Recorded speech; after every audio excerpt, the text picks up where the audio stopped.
was supposed to be the perfect getaway.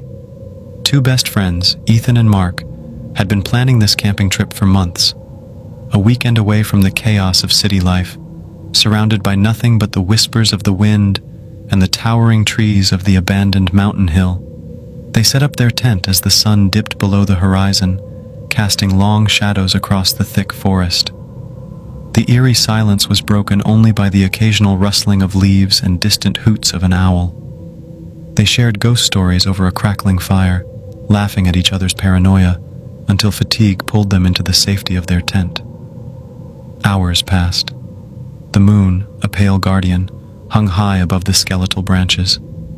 Then, in the dead of night, something stirred outside their tent.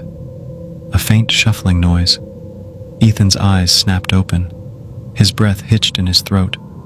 He turned his head slightly and saw Mark was awake too, his wide eyes gleaming in the darkness. Neither spoke, their ears straining to make sense of the sound. Maybe it was a small animal, a fox or a raccoon scavenging for food. Then a shadow fell against their tent, long, slender, and disturbingly still. It stretched across the thin fabric, warped by the dim light of the moon. A chill ran down their spines. It wasn't the shape of any animal. It looked like a woman, but impossibly tall. Mark reached for his phone with slow, deliberate movements, his fingers trembling. He barely dared to breathe. Ethan mouthed a single word. "Don't." The figure didn't move. Then, a sudden heart-stopping sound.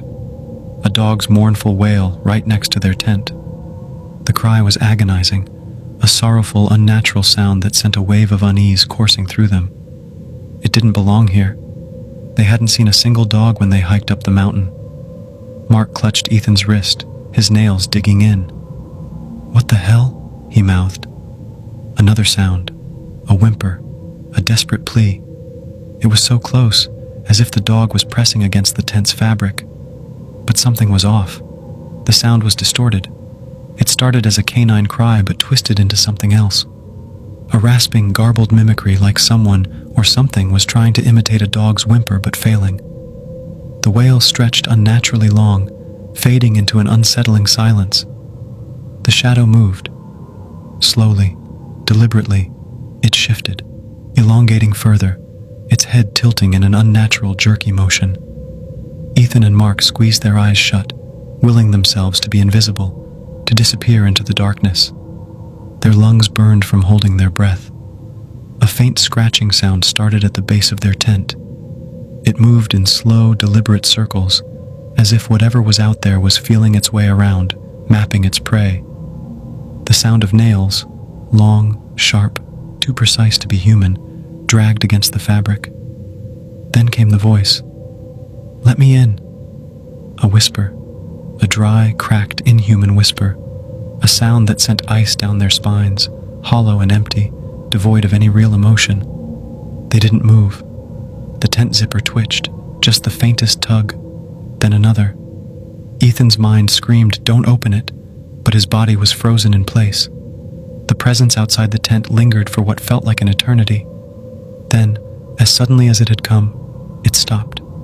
Silence. No footsteps. No rustling. Nothing. Minutes stretched on. The friends barely dared to breathe. Slowly, cautiously, Mark reached for his phone, his fingers hovering over the flashlight. He clicked it on. The tent illuminated in a harsh glow. The shadow was inside with them. A long, stretched face, black, hollow eyes, a grin too wide for a human mouth. It stood, hunched, twisted, mere inches from their faces. And then, everything went dark. The next morning, hikers found the tent. The fabric was torn open from the inside, claw marks gouged deep into the earth. Ethan and Mark were gone. Only their phones remained, screens cracked, still recording. The last thing heard before the recording cut off was a single distorted whisper. "Let me in."